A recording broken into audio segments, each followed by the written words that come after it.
From Harry Hurley Way in the world's playground to the broadcast pioneers of Philadelphia Hall of Fame, you're about to find out why Harry Hurley has been named to the Talkers Magazine list of the 100 most important talk show hosts in the nation. Live from the studios of Town Square Media in Northfield, it's Hurley in the Morning on WPG Talk Radio 95.5 and the WPG Talk Radio app. It is 7 minutes past the hour. Thank you for waking up early in the morning. Oh my gosh, what a weekend. Wow. Wouldn't have missed it for the world, as they say, and had nice company. Margie, Karen, Steve McKay and his lovely bride, and Chris Coleman. Scattered. Five of us were together. Is it five? Five of us, yes, were together. And one was sort of court central. I'll give you a little bit of Spanish there. That's the main court in one of the Grand Slams, Court Central. Hey, what's up with the joke? I have to talk maybe tomorrow to Kirk Conover. Djokovic is now beatable. I think maybe what happened was, and it's sad, he missed that time in America, at least. You know, I don't think he had that much problems around the world, but wasn't able to compete here in America. Stupid as can be because of he was not vaccinated. I think he chose the right decision. Fit, young, did not want to inject himself with something experimental. I forget which one, so I won't impugn them all. But one of them has now, they've copped to it. The company themselves have copped to that their vaccine has caused problems. Not to be surprised. You might remember all during real time, I would say, hey, I just hope in 5-10 years we don't hear and see TV commercials. Did you take the COVID-19 vaccine back in 2000, whenever it was, 20 or whenever? There's going to be that. There's going to be a lot of that. I think it's a mixed bag. I think it saved a lot of lives, and I think it hurt a lot of people. And depending on which vaccine you took. But look at the joke. The joke is it's no joke. He's getting beat. There was a point in time where he was basically untouchable, unbeatable. And not lately. So we'll see what happens going forward. I still think he has good tennis left in him. But getting back to Saturday in Wildwood. Wow. Just an enormous crowd. And if you get a chance, I filed an article about an hour ago because I'm sick and tired of Newsweek and some of the others out there, and they're so incredibly deranged. The smartest thing you can do is just be objective. Call balls and strikes. I do that in Atlantic City. If I write a bad story, that doesn't mean every story is going to be bad. You've got some bad people there. So we're going to cover that. But even when the bad people do something that's good, we've actually covered that. Here, they actually resort to lying. Now, Joe Biden, he can't draw any crowds. Let's be honest about that. And then what Democrats are good at is getting ballots. There's no way a majority of the American people want them. They're terrible. Terrible for all of us. Terrible for the country. My God, look at Israel right now. The United States, Biden is holding out important intelligence about Hamas, blackmailing them. They have to not do their Rafah surge or whatever you want to call it, and then they'll get intelligence? What, are you kidding me? This Biden, I'm telling you, I think he's a war criminal. When this is all over, He absolutely should be impeached. For Afghanistan, for Ukraine, Russia, for Israel, Hamas, and more. He should absolutely be impeached, but not for the next 5-6 months. But they've resorted to lying about the crowd size. So let's just put it this way. It's the largest political gathering in the history of the state of New Jersey. Period. Full stop. So does it really matter if it's 60,000, 80,000, 100,000? Does it really matter? That's what they're trying to trick you. Make a controversy about the crowd size. Don't let them. It doesn't matter. The projected crowd was going to be 30 to 40,000. They more than doubled that. Maybe tripled it. Maybe more than tripled. I was there. I know what I saw. And when you got an elevated view, you could see there were scores of people outside of the actual rally area and then all the way up to the boardwalk listening and watching.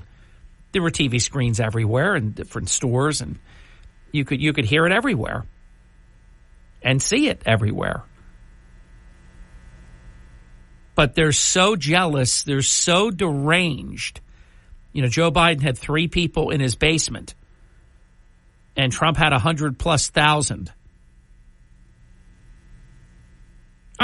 Look, I don't know her. I wrote about her this morning. The spokeswoman from Wildwood City gave the Associated Press an estimate of 80,000 to 100,000. I'm good with that.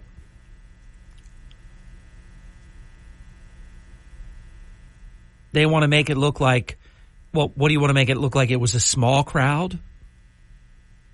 How are you going to make a small crowd out of what everybody who's honest knows that they saw? But this is the way they operate. Nothing is allowed to be good when it's Trump. They always find a way. Here was one for you. Newsweek actually wrote that the president was slurring during his speech. It's a bunch of crap. I was about 100 feet away, maybe less. He wasn't slurring. Then there were others saying he had a gravelly voice. How about Joe Biden every single day? Clearing his throat, death rattle, shuffling around, incoherent, does not enunciate, can't finish words at all kinds of, and then they try to say Trump had a gaffe-filled weekend. Really? Where was that? In Biden's basement again? So here's the deal. Trump appearing before 100,000, Biden appearing before his poop pants in his basement. Can't draw anybody. Their strategy is smaller events, him saying less. I'm not making this up. This is their plan. And then what? You criticize Trump? For what? Being too big? The crowds are too big? That you don't even want to even refer to them? Oh, there it is, actually. CNN host, Democrats underestimate Trump's support. CNN didn't even cover it. They didn't even cover it and then they want to cover it after the fact and cut it apart, cut it down. Amazing. Amazing times. 17 minutes past the hour. We'll be right back. Open forum coming up next hour. Very sad day this morning. Frank Campo's viewing and funeral services. And unless something changed, I heard our esteemed meteorologist talk about rain this afternoon. There was never any rain. It was like a 6% chance of rain. No, it's not going to rain here. Now it's 2%. It is going to possibly rain, not even tomorrow now. 16% chance. There was more of a chance when I looked yesterday, but there's not going to be any rain today. It's a 98% chance. I will tell you that I was surprised when I walked out the front door. It was cold, and I got into the car, turned on Hurley 1, and then I have the thermometer in the car, 41 degrees. I'm not sure. Let me see what it is right now. But it was, and it felt it. All right, I was going to say it's picked up. 42 degrees right now. We're going to pick up a degree at every 15 minutes, it looks like. And then 2 degrees between 6:45 and 7. Ooh, we'll be a balmy and a sunny 46 degrees at 7 a.m. You understand why they don't say global warming anymore. You get it, don't you? Because they're so embarrassed. Yeah, it's May 14th, and it's 41 degrees.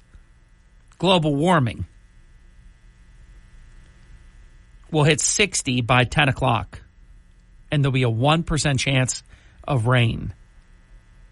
And all day during all of Frank's viewing and funeral services and burial and everything, it'll either be 1% chance of rain or 0% chance of rain. And sunny. So, there you go. Blessed. All right, back in a little bit. Don't go away. Much more. And, of course, I try to deliver at least one poll per morning. And I've got another one.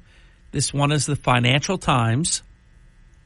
We'll share that with you coming up in just a little bit. And I still can't get over Biden holding out intelligence, withholding sensitive intelligence on Hamas. He's hiding that from Israel. Just outrageous. Hurley in the morning. Harry Hurley is the only person that can make sense of what's happening in Atlantic City. On WPG Talk Radio. Correct. 95.5. That's why I got the job.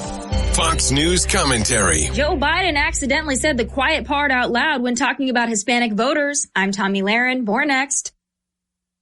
Success. It's discipline. It's teamwork. It's the drive and passion inside of us that comes before all recognition. It's the best of each of us made better by the best in all of us. It's what Stifel's been doing for over 130 years. And it's why Stifel is one of the fastest growing global wealth management and investment banking firms in the industry. Stifel. It's where success meets success. Start your journey at stifel.com. That's STIFEL.com. Stifel Nicholas and Company Incorporated, member SIPC and NYSE. When someone slips and tells you exactly what their plan is, believe them. That's certainly my advice for Joe Biden's latest Freudian slip. While on a Spanish radio show, Joe was mumbling and fumbling about the mass immigration crisis, more commonly referred to as the invasion, when he slipped and referred to Hispanic migrants as Hispanic voters. If there was ever a doubt in your mind the Democrats are opening the border to bolster their future voting bloc, this should be another wake-up call. Of course, Democrats see these illegal immigrants as future voters. That has always been the plan, and Joe just slipped and admitted it. He said the quiet part out loud. But here's my thing. Imagine what Joe would slip and say in a debate with Donald Trump with no prompter, no pre-selected questions, no one to rush in and save him. Joe will be his own worst enemy, so let's just keep pushing him to talk, talk, talk. I'm Tommy Lahren, and you can watch my show Tommy Lahren is Fearless at Outkick.com. You're waking up with Hurley in the morning on South Jersey's talk station, WPG Talk Radio 95.5 and the WPG Talk Radio app. Hurley in the morning. Not only the news, but perspective too. WPG Talk Radio 95.5. Let me finish the thought on the president. Geez, I hesitate saying that. I rarely call him the president because he's really not. He's the president in name only. It is just terrible what he has done, what's going on.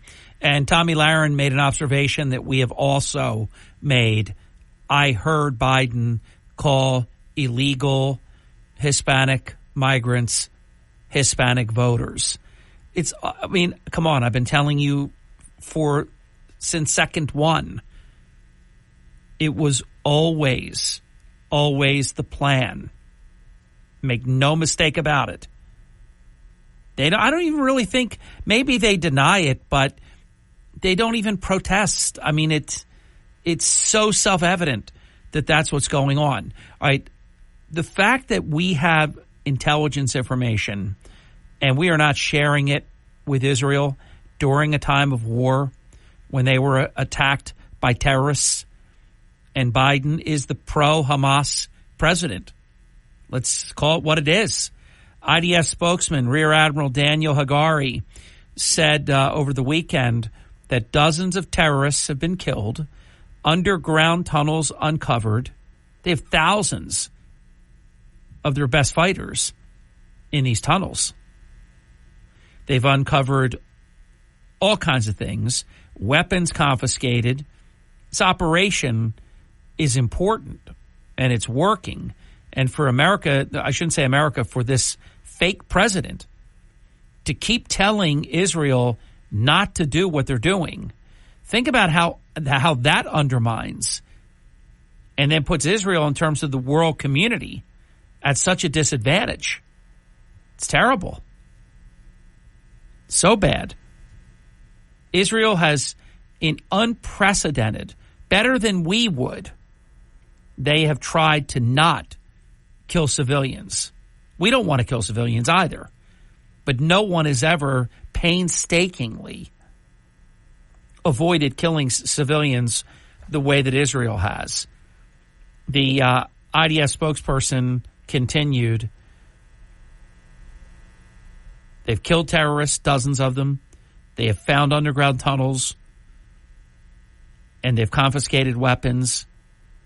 That still the activities remain, quote, limited in scope and focus on tactical advantages, tactical adjustments, and military advantages, and have avoidedly kept away from densely populated areas. The Rafah operation, Israel estimates that to last around 2 months. It's being carried out in phases instead of a sudden full-scale invasion, which is, I think, what they should have done. But, of course, Joe Biden's holding out ammunition and other assistance, military weapons and so on, that they need. When we come back after the bottom of the hour break, this is a poll of registered voters. So the Financial Times, at least unlike what we shared with you a few times last week, when they were not even registered voters, they were just persons. I mean, it's insane. You have to poll. We're a few months away from an election.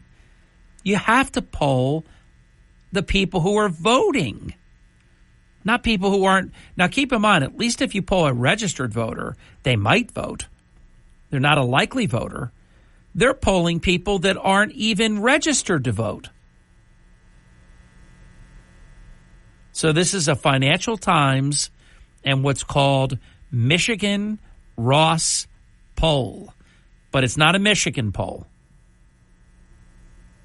They surveyed 1,003 registered voters nationwide between May 2nd and May 6th. And this is a pretty good representation. You have a Democrat pollster. You have a Republican pollster.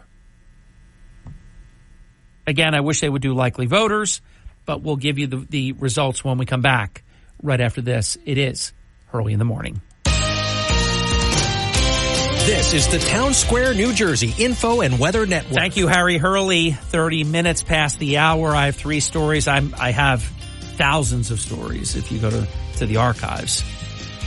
But 3 that we'll highlight that you can follow on the WPG Talk Radio 95.5 app. A bunch of articles that I've written about the record Trump Wildwood, New Jersey rally. It was amazing. We'll talk about it more in the 8 o'clock hour. Fatal motor vehicle crash. It also involved a motorcycle in Egg Harbor Township and an Egg Harbor Township volunteer fire chief. From the Town Square, New Jersey Info and Weather Network, I'm Chief Meteorologist Dan Zarrow. As high pressure temporarily takes control of our atmosphere, South Jersey will actually squeeze out a pleasant weather day today. We'll call it mostly to partly sunny and dry, high temperature around 68 degrees. Increasing clouds tonight and cool, low 54. Tomorrow we'll catch early peaks of sun with a high of 73. Then showers may creep in around midday, steadier rain late tomorrow into Wednesday. Get weather 24/7 wherever you are. Download our free mobile app today. This is an important safety message from the New Jersey Division of Highway Traffic Safety. 2 guys drove home. One guy wore a seatbelt. One guy didn't. One guy made it home to his family. One guy didn't. Click it. Don't risk it. From the New Jersey Division of Highway Traffic Safety. Listen at home or in the office on your smart speaker. Just say, play WPG. You're waking up with Hurley in the morning. Brigantine. Mays Landing. Each State. Ocean City. WPG Talk Radio 95.5. South Jersey's talk station. Hey, thank you. Welcome back. Financial Times poll that we were telling you about. It's Financial Times Michigan Ross, combination of a Democrat pollster and a Republican pollster, with 80% of registered voters calling rising prices one of their biggest financial concerns. Presumptive Republican presidential nominee Donald Trump leads President Joe Biden on handling the economy. And this is according to the Financial Times Michigan Ross poll. Quote, in another worrying sign for the White House, the monthly FT Michigan Ross survey has consistently found voters trust Trump more than Biden when it comes to handling the economy, and this is according to the poll analysis.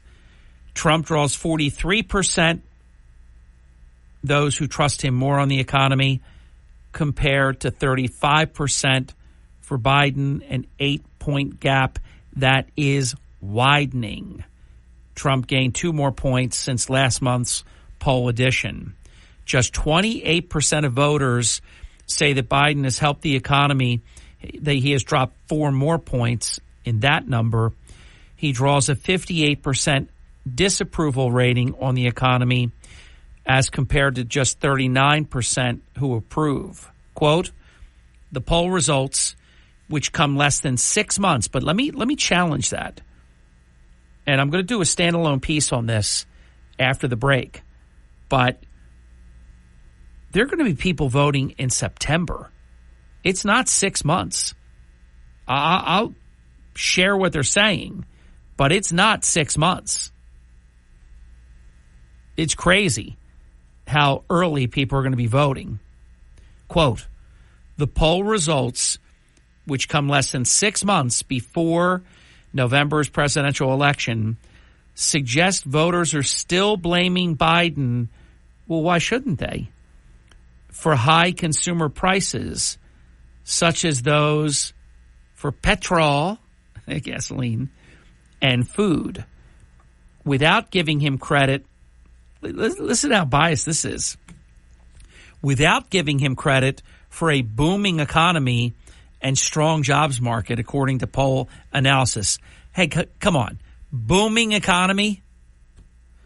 Despite inflation rises under Biden slowing, they remain well over the Federal Reserve's 2% target. Why don't you tell us what it is? It's way above 2%. Other key points in the poll include 49% of voters who are concerned about income levels. That's a rise of 4 points since the last month's survey. 1/3 are worried about housing costs. That's a rise of 5 points.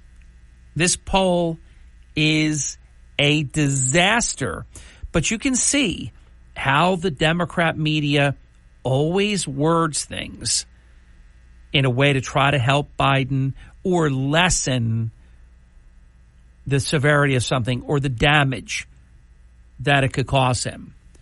Let's do this. Let's get the break in. When we come back, I'm going to share with you a bunch of important stuff, but also about just how early voting is going to begin. And we'll get into, before the end of this hour, Michael Cohen taking the stand today at 9:30 this morning. A federal judge has called Michael Cohen, quote, a serial perjurer, end quote. Will Alvin Bragg be supporting perjury? I mean, you know what they want Michael Cohen to say. When you think about it, when his star witnesses are a porn star and Michael Cohen, whew, boy, you have a bad case.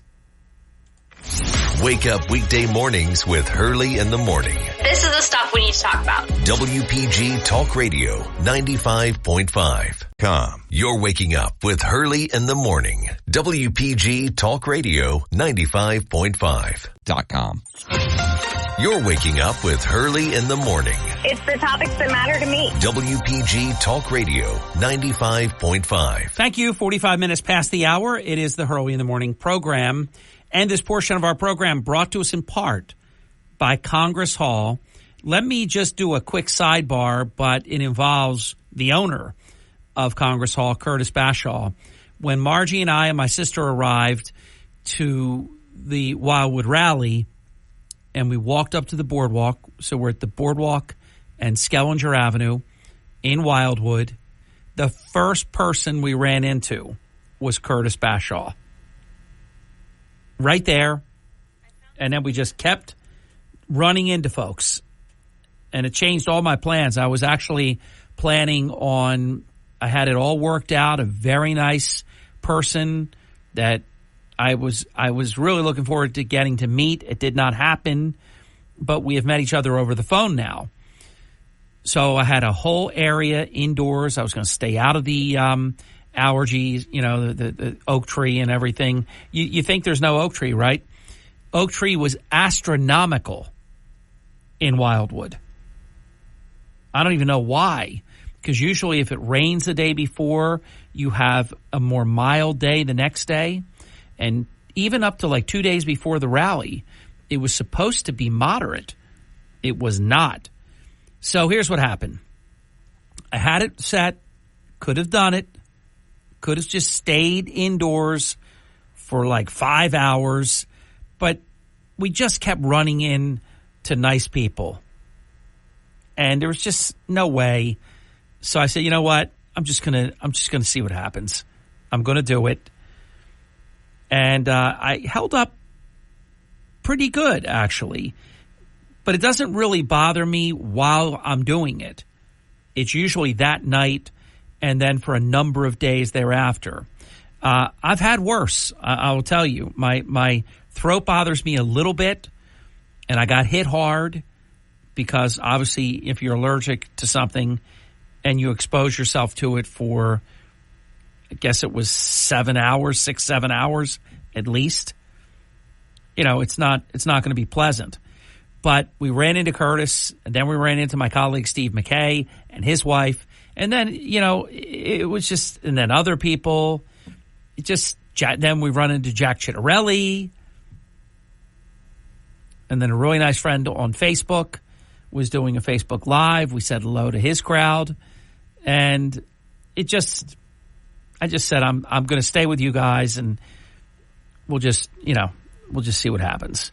But anyhow, Congress Hall, presidents, musicians, artists, dignitaries, esteemed guests for more than 200 years. And your company is requested. Congress Hall stands above them all in Cape May, New Jersey, an icon of relaxed elegance and warm hospitality. They have welcomed generations of travelers since 1816. Classic American charm that is felt the minute you walk through the door. You've got the marble-floored lobby, the American flags that line History Hallway, spacious ocean view guest rooms and suites. An overnight stay at Congress Hall feels like you're stepping into your own little cottage by the sea. They pair world-class amenities. It's a world-class resort, healthy indulgences at Congress Hall Sea Spa, hearty farm fresh favorites at the Blue Pig Tavern. You've got the cocktails at the Brown Room Lodge. You've got pizza and more, and DJs and dancing down in the Boiler Room. Congress Hall has it all, and a spring midweek stay means lesser crowds at a great rate. Book your stay at caperesorts.com/Congress Hall. Congress Hall is America's first seaside resort. Longtime Clinton advisor. He's not the only one. You've got Obama's guy, Axelrod. You've got Clinton's advisor, Mark Penn. Listen to this. They're not just like nuancing. They are talking about Joe Biden is doing exactly the wrong things. We've been saying it. I don't want him to stop. I mean, look, I'll deal with it for 4 or 5 more months. Why let him get away with faking us that he's not radical as he is by him changing for a few months? That's why you're going to see there's going to be some executive action taken on the border, and they're going to try to get credit for taking it. At what? The 4-year point? Come on. Mark Penn said that focusing on the left wing of the Democratic Party could cost President Joe Biden the election in November. Mark Penn wrote a New York Times opinion piece. You know, the New York Times, we're really lucky. They despise Joe Biden. He gave them no access for 4 years, and they're going after him. Stuff you would never see in the New York Times is happening. Quote, if Mr. Biden wants to serve another 4 years, he has to stop being dragged to the left and chart a different course closer to the center that appeals to those voters who favor bipartisan compromises to our core issues, fiscal discipline, and a strong America. Penn served under Bill Clinton and former Secretary of State Hillary Clinton from 1995 to 2008. And you might remember I quote his poll very often. He runs the Harris poll, and we tell you about that all the time. Penn wrote that, quote, the 2024 election is a rematch, but Mr. Biden should not assume that he will get the same result as he did in 2020 in Michigan, Pennsylvania, Arizona, Georgia, and other battleground states by running the same playbook, end quote. Biden needs to focus on drawing new voters, according to Penn, writing that, quote, most of the 101,000 uncommitted votes that Mr. Biden lost in Michigan due to a progressive protest vote in the Democratic Party will come home in the end because they have nowhere else to go. And the threat Mr. Trump poses will become clearer and scarier. Yeah, that's what they want to. Ooh, scary. No, Biden's scary, Penn. But regardless, there's a much bigger opportunity for Mr. Biden if he looks in the other direction. So, there you have it. Hey, remember New York City used to be the greatest city in the world, and so many people would call it that? Now it is, unfortunately, a cesspool. Actor Steve Buscemi was punched in the face. He's just walking on a New York City street, and he gets punched in the face. You've seen it. I saw some woman get absolutely demolished. This guy came running by and did some kind of WWF arm bar right across the face, knocked her down, hurt her bad. Steve Buscemi is a 66-year-old man. He was assaulted late Wednesday morning in Manhattan. We didn't know about it until over the weekend, really until yesterday. He was taken to a nearby hospital with bruising, swelling, and bleeding of his left eye. Quote, Steve Buscemi was assaulted in Midtown Manhattan, another victim of a random act of violence in the city. It's a statement from his publicist, quote, he is okay and appreciates everyone's well wishes. The assault was first reported by the New York Post. They get a lot of things first. The New York Police Department put out a nameless statement on the assault Wednesday. Buscemi's representative confirmed Sunday, meaning yesterday, that the unidentified assault victim in the police statement was the actor. Buscemi's, quote, Boardwalk Empire co-star Michael Stolberg was hit in the back of the neck with a rock while walking in Manhattan Central Park on March 31st. Stolberg chased his attacker, who was taken into custody outside the park. It's terrible. It's a violent, violent situation. Your phone call's coming up right after the break. Let me just remind you, well, I didn't get a chance to really talk about the different universities, whether it was Duke and booing Seinfeld and some of the students walking out, more pro-Hamas garbage. Seinfeld handled it all very well. Howard University canceled their graduation mid-ceremony. You had a furious family members that were pounding on doors, smashing a window. So they canceled that. And there were other very, very bad things going on. What they've done is they've tried to ruin the graduation experience. It's supposed to be like a highlight. You work, and remember, it's hard to graduate in 4 years anymore. So you're talking about a lot of people that are going to school for 5 years, trying to have graduation. You have universities, Columbia for one, canceled. Should never do that. Never capitulate to these domestic terrorists, these pro-Hamas scumbags. Should never cancel your graduation for them. It's going to be very interesting, because there's not the ability to see it. We'll get it through the prism of how the media reports it. But a lot of witnesses in the run-up to Michael Cohen have said a lot of bad things about him.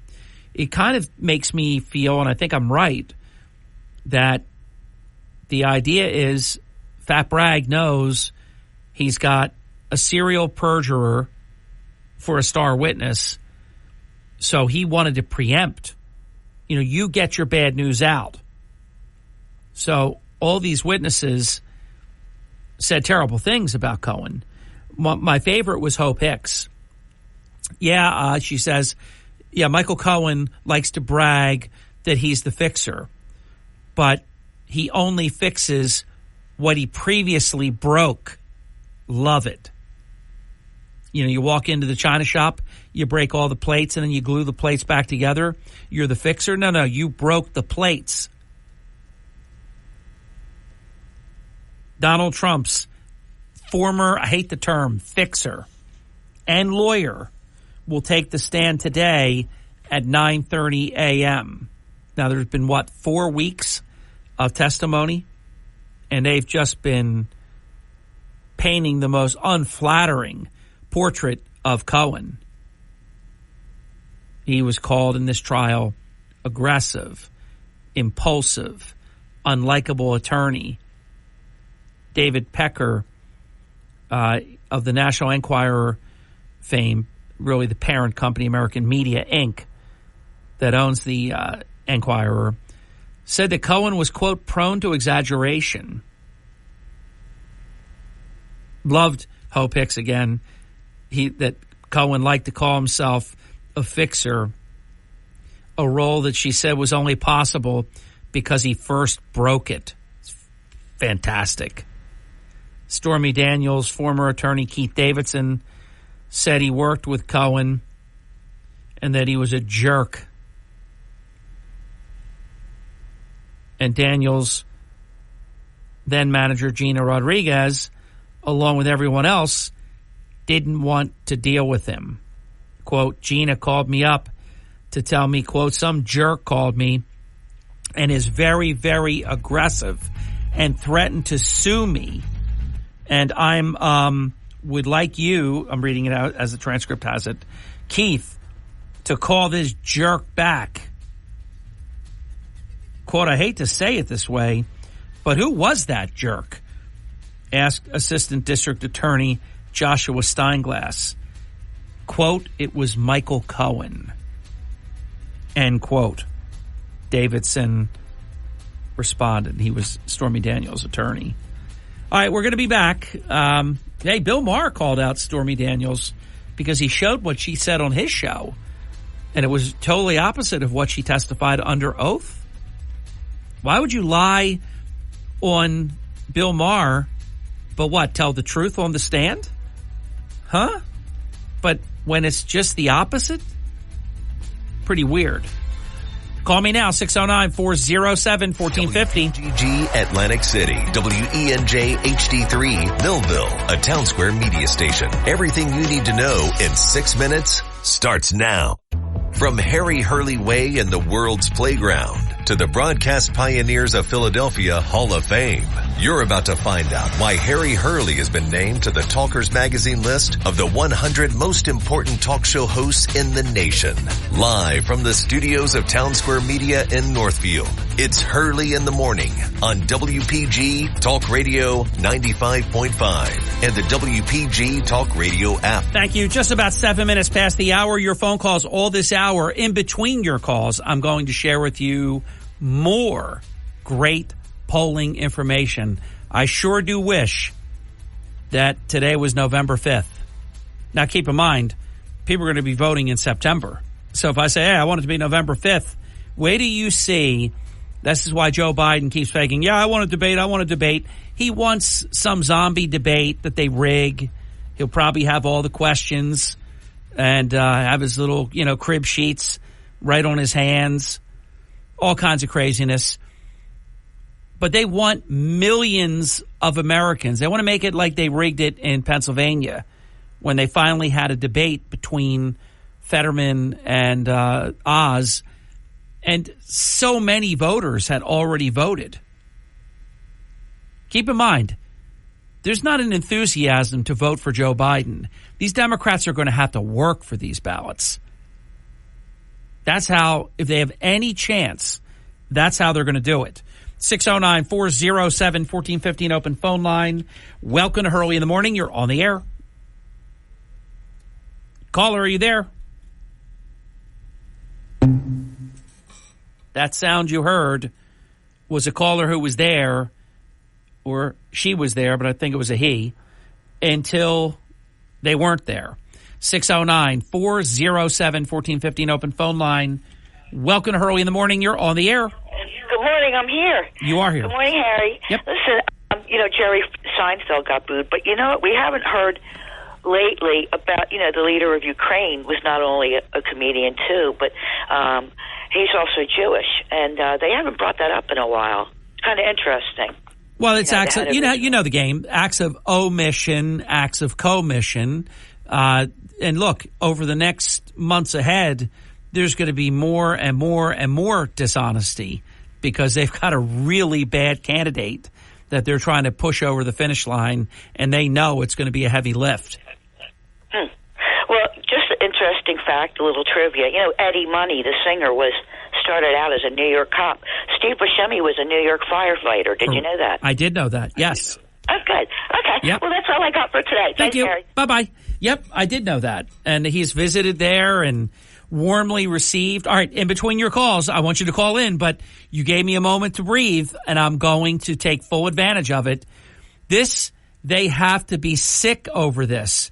New York Times. Actually, it's called the York Times. Philadelphia Inquirer and Siena College.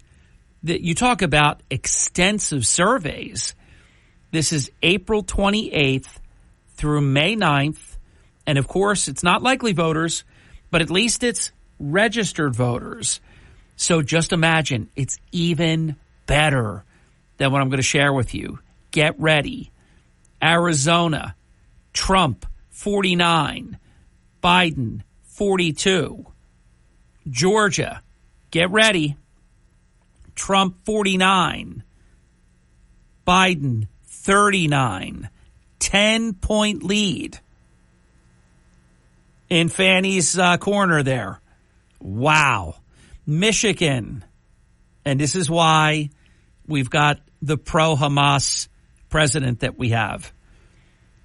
Trump, 49. Michigan. Biden, 42.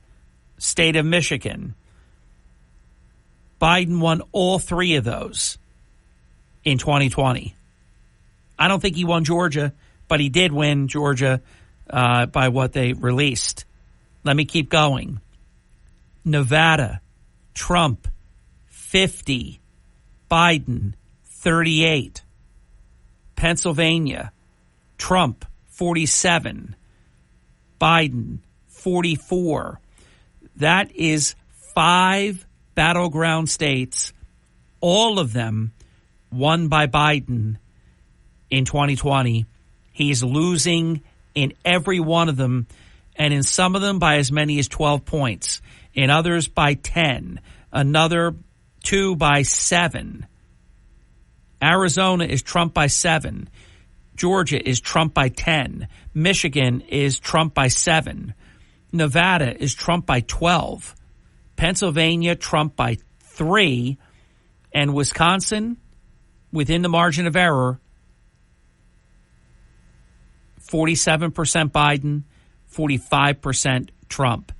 You wouldn't expect Trump to win Wisconsin, and he may. He may win it. So understand this. If Trump wins the 5 out of 6, not only is Trump the 47th president of the United States, Trump will be the winner of a landslide. Because he's going to win all the states that he won in 2020. He's not going to lose one. Biden is going to lose a number of states that he won in 2020. So you can see why they lie about the size of Trump's rally crowd and why they lie for Joe Biden and protect him, because he's in big trouble right now. Now, you know they're going to do everything they can. That's why they're trying to make President Trump a convicted felon. They know their case is garbage. They know that case never should have been brought forward. And they know it's going to, if they are lucky enough to get a conviction. And I'm going to tell you something that you may not have heard from anyone or too many people. New York City Judge Juan Merchan, his instructions that he gives to the jury can either instruct a jury into an acquittal or try to instruct them into a conviction. The truth is, and we know what Michael Cohen's going to say, there is nothing here that rises to the level of a crime. So you know the defense is going to make a motion to Merchan for the judge to end the trial, not even give it to the jury. That the prosecution has not met its burden of proof. There's no crime. Mershon would be, if we were not living in such corrupt times, he would be absolutely bound by having to grant the motion. And then the jury would be excused.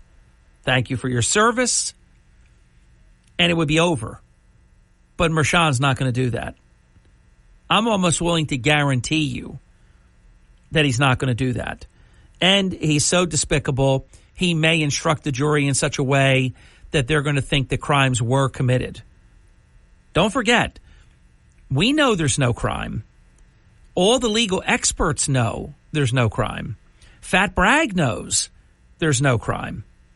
The Department of Justice knows that there's no crime, and they should have stepped in and they should have stopped Bragg by saying, hey, pal, you've overstepped your bounds here. You don't have anything here. Even if you thought you had misdemeanors, they have expired, and you sticking them all like holding them together with some kind of rubber band and bootstrap them into a election felony at the federal level. You can't do that.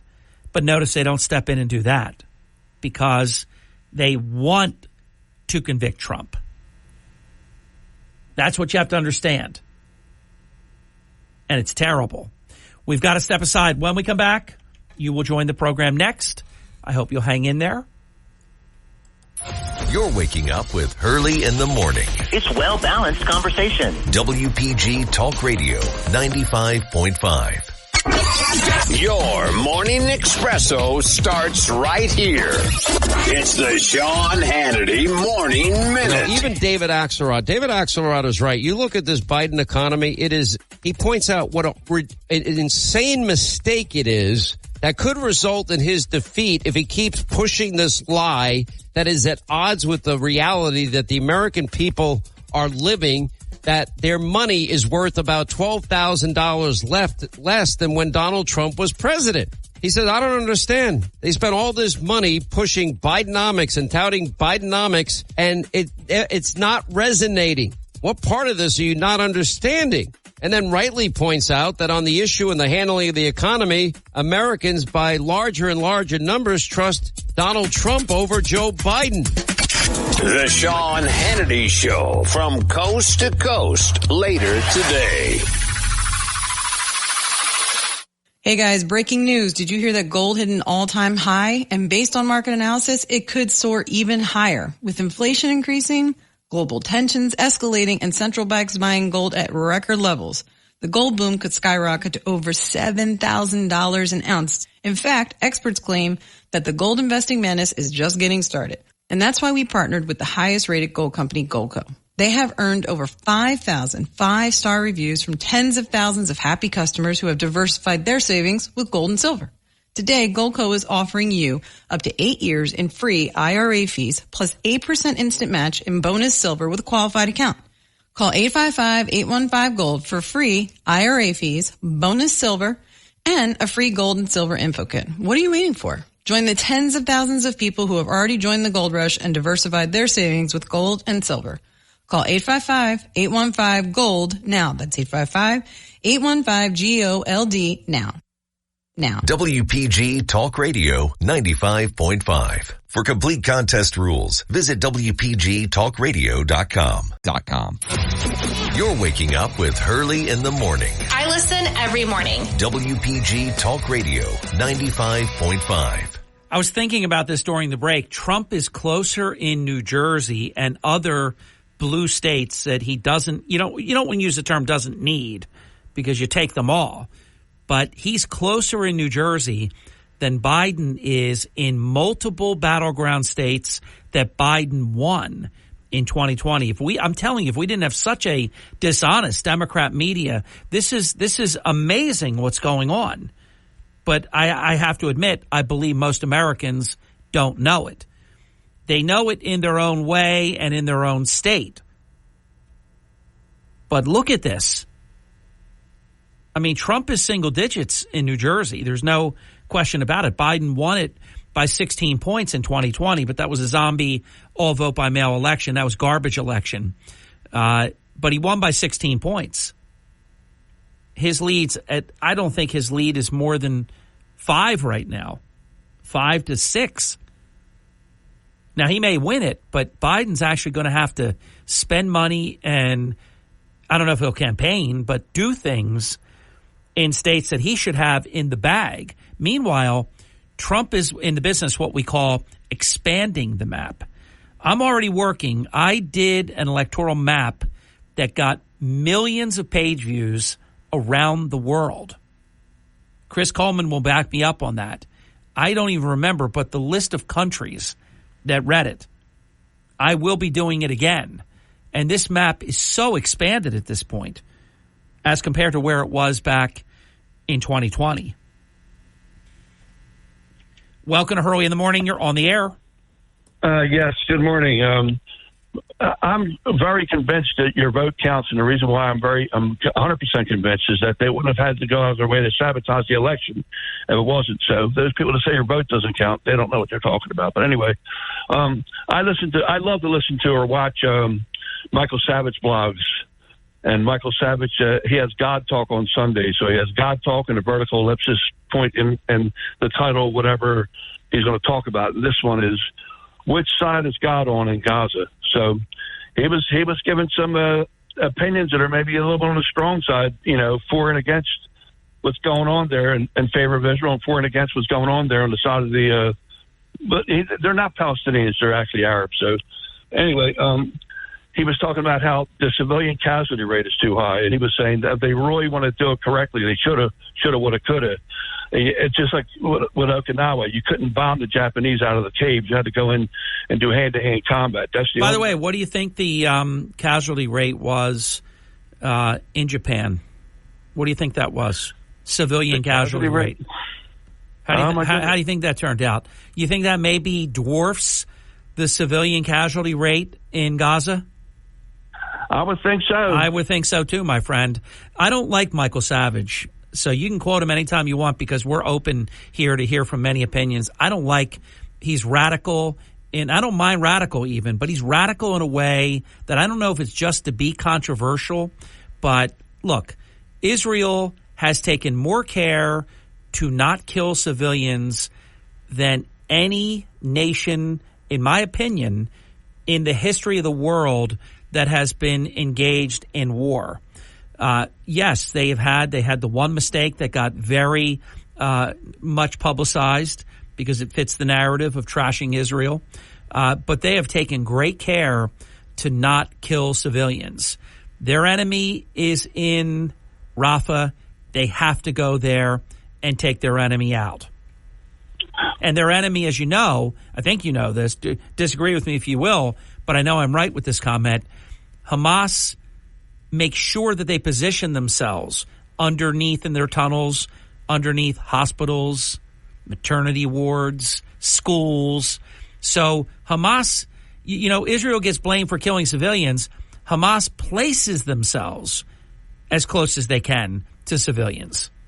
Oh, my gosh, yeah. I mean, as far as the topic of Israel goes, I treat that how I treat the topic of President Trump. There are certain things that I disagree with President Trump, but I will never bring them up because there's people that can't see anything good about President Trump. Right. And all that well, by the way, how about if you were listening earlier, I did a little piece and I wrote about it as well, that you've got people like Newsweek magazine and others trashing the rally size, the crowd size of the Wildwood rally. How do you do that? Oh, yeah. The propaganda machine in America rivals the propaganda machine of Nazi Germany. I'm just saying, but as far as Israel goes, at the end of the day, I'm pro-Israel. I'm pro-Israel, but I'm not pro everything that they do. If I'm not for the military-industrial complex of my country, I'm not for the military-industrial complex of another country either. But the whole thing is they're in a struggle for survival. And there's an Arab Christian, his moniker is Christian Prince. And he says there's been a radical Islamist boot on our necks, Christians and Jews, for the past 1,400 years. Not that all Muslims are bad people, but the element of radical Islam is just terrible. They brainwash the kids from a young age. And he said that they're brainwashed to hate Israel from the moment they breathe air. Mm-hmm. No, what he heard growing up in that part of the world, that's where he's from. He says today, Saturday, tomorrow, Sunday. So they have a radical idea of eliminating everybody that's not a Muslim. It's actually a lot like Nazism, really. But, I'm pro-Israel. I just want to be real careful of what I say because I don't want to come across as anti-Semitic. And I think well, no, I know you're not, but I'm pro-Israel unconditionally. I know they're doing what they must do. They have an enemy that wants them to be erased off of the face of the earth. You can't have a two-state solution when your enemy wants you exterminated. To be continued, Flash. I know what you're saying. I hear you. Welcome to Hurley in the Morning. You're on the air. Hi, good morning, Harry. Thanks for taking my phone call. Yes, sir. Just 3 points I was going to make. The first one, you remember when Trump ran the first election in 2016? I remember it eerily reminds me of Rush Limbaugh when he was talking about it. And he's never seen crowds like this with coming to rallies like when Trump first ran for the first term. And now we're back 8 years later, and he's got these big crowds again. But they're even bigger. Even bigger, right. And which is unusual. Usually you're at a point of diminishing return. This crowd, we were there. This crowd on Saturday in Wildwood was massive, unprecedented.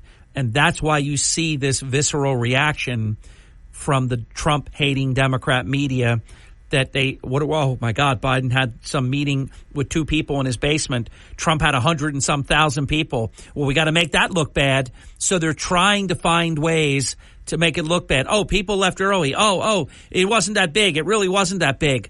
Well, then how big will you admit that it was? Not you, them. Will you admit it was 60,000? Will you admit it was 80,000? Will you at least admit it was 40,000? I mean, so they don't want to admit, they won't give an inch for Trump. Right.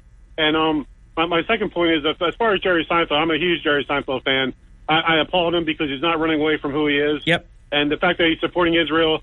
And between me and you, Harry, I think at the end of the day, his day just got better when they walked out that stage when he was giving his commencement speech because he doesn't need those losers anyway. He'll be fine. You know? Oh, it was nice, too. Duke is just a little different cat. All right, so you had a couple of knuckleheads. It was more than a couple, but it wasn't a lot. Some knuckleheads that, free Palestine, and then Boo and Jerry. But then you had the Duke graduates, almost like they forgot it wasn't Jerry Springer. They started chanting, Jerry, Jerry, Jerry. Yeah. He won the day. Yeah. He won the day. Yeah, he stayed in his lane, and he just did his thing. He didn't let them, get the best of him. I really thought it was great. My third point was, did you see This Week with George Stephanopoulos yesterday? I will never see him. No. I know. He's a Clinton Democrat press secretary, director of communications, little scumbag who contributed to Hillary Clinton in the last election cycle and got caught, and ABC disciplined him, and moved him off of the campaign coverage for the entire rest of the campaign. He's a Democrat. He's not a journalist. No. So, but here's it's entertaining because at the end of the show, so Martha Raddatz, they had her doing the show. Ugh. Now, the last 25 minutes, I guess he's coming out with some stupid book called The Situation Room. And they're going through the whole thing. And I guess John F. Kennedy is the one that started it in 1961, if you remember. Yeah. And she's going through the whole litany. Oh, yeah, it was tough times then with the Bay of Pigs. And she's going through Jimmy Carter when the Iran crisis and we were held hostage. And when Ronald Reagan was shot in 1981. Here's the point I'm getting at. Then all of a sudden she gets all dramatic at the end. She's like, but the worst thing that we ever went through, he's talking about it, was January 6th, how we almost lost our government and the whole thing fell apart. And I'm like, no, it wasn't that we still have Americans in Afghanistan, that Biden started the Ukraine-Russia war, that you have Hamas attack Israel because they have no fear, no concern about Biden because they just don't take him seriously. Yeah, I call this, that January 6th are these lunatics. It is their Independence Day. That is their July 4th. Well, and this is how desperate George Stephanopoulos is getting. He's trying to push this narrative in this stupid book. It's not going to help him, Harry. This book is not going to get any sales. And at the end of the day, the one important fact she forgot to bring up is two facts, actually. The fact that Trump 3 days earlier or 2 days earlier asked to have the National Guard, and she declined it. Nancy Pelosi did, okay? And so did D.C. Mayor Muriel Bowser. Right. And then she says, oh, he did nothing the whole day, and he didn't care about Mike Pence's safety. That's a bunch of bull crap, too, because at the end of the day, you know, he tried to do something. They didn't want his help. So what's he supposed to do, you know? Well, they have to, even there, they have to stoop to lying about him. That's what they do. Liars who lie about lying. Did you get all 3 points in?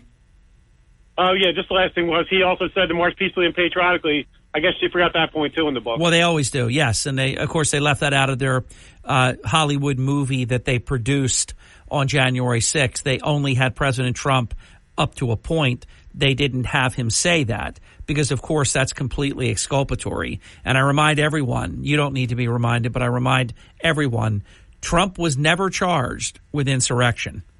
They all say he's an insurrectionist, but he was never charged with insurrection. Exactly. Thank you. Have a great day. Phone lines are clear, 609-407-1450. This portion of the Hurley in the Morning program is brought to us in part by Ambient Comfort Heating and Air Conditioning Professionals. And I'll tell you what, I know it was 41 degrees this morning, and you didn't have to have your air conditioner on.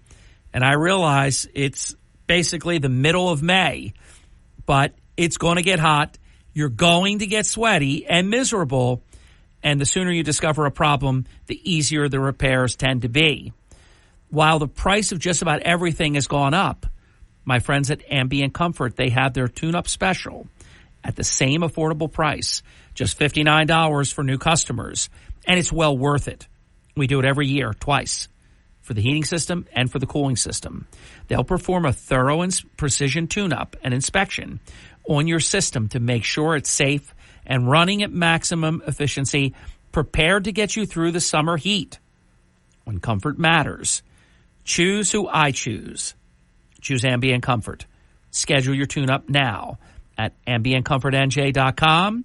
That's AmbientComfortNJ.com. You can call 609-568-0955, 609-568-0955 for your $59 air conditioning tune-up for new customers. Tell Ambient Comfort Harry Hurley sent you.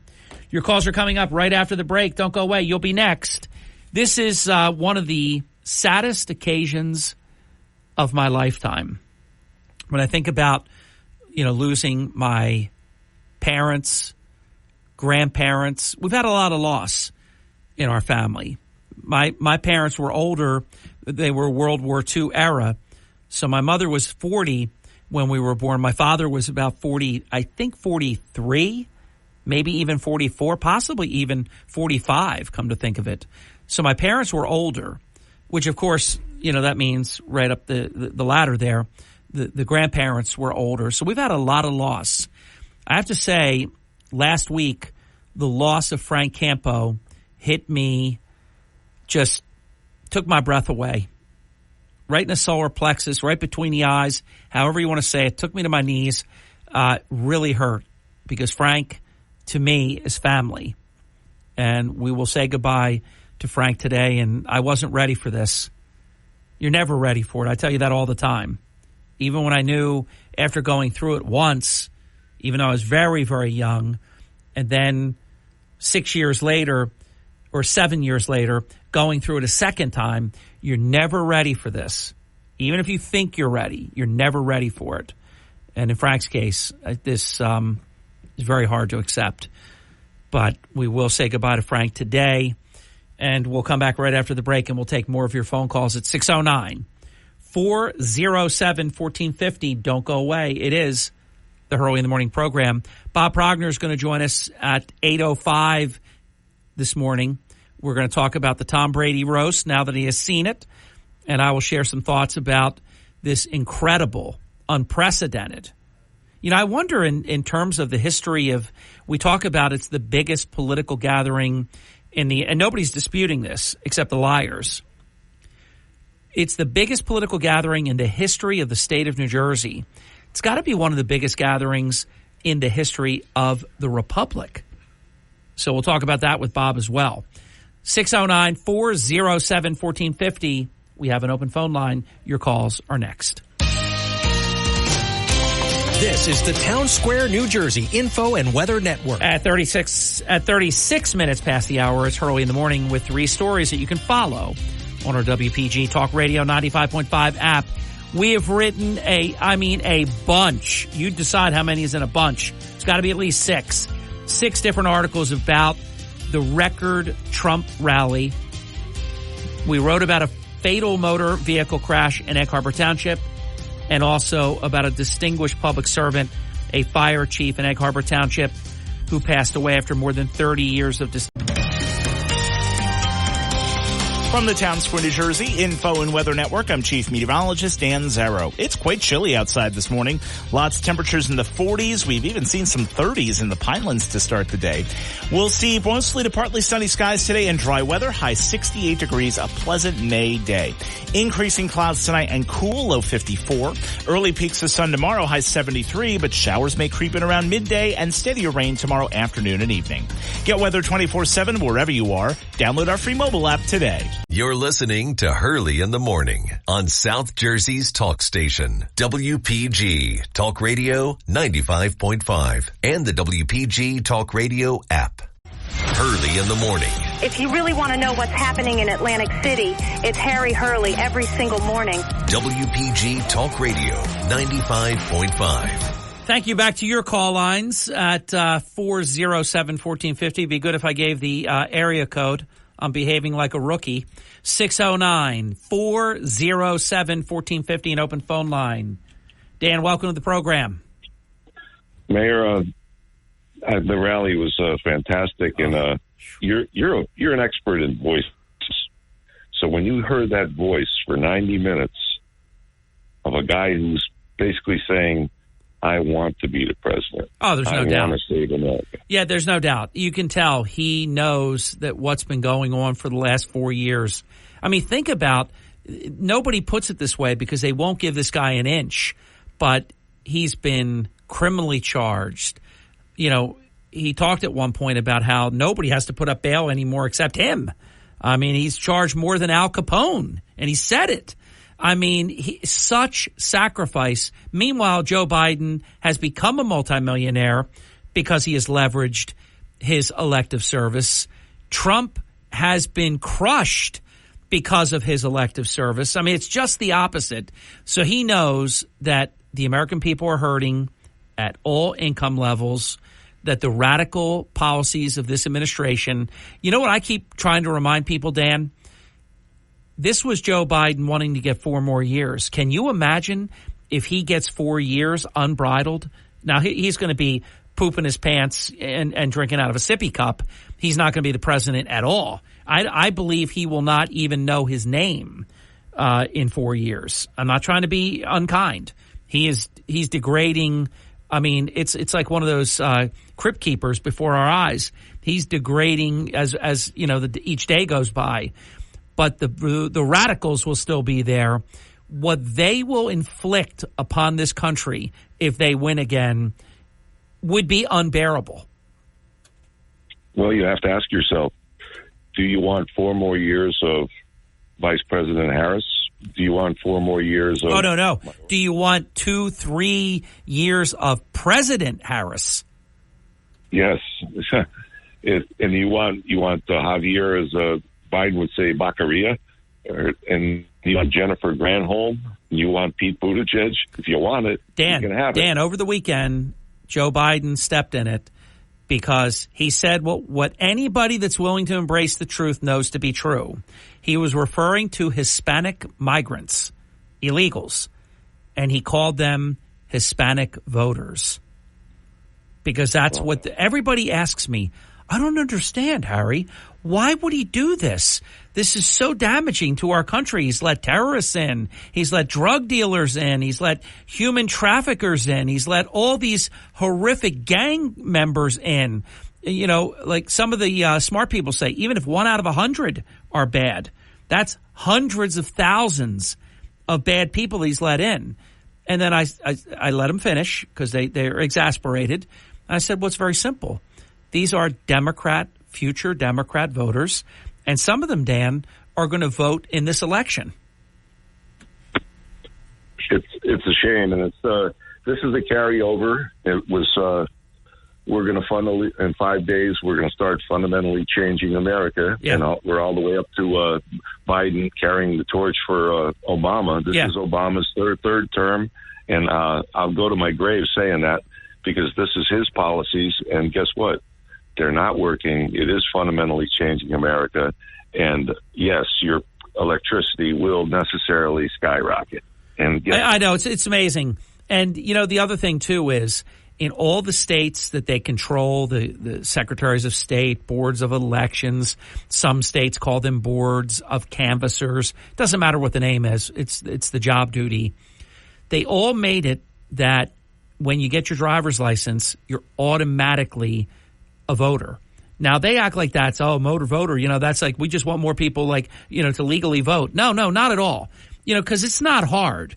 If you're an American citizen, it's not hard to become a voter, but you should never make it that it's just automatic, because what they've done is they put all the illegals on the voter rolls, but they say, don't worry though, they know they're not allowed to vote. They know they have to do what's called self-report.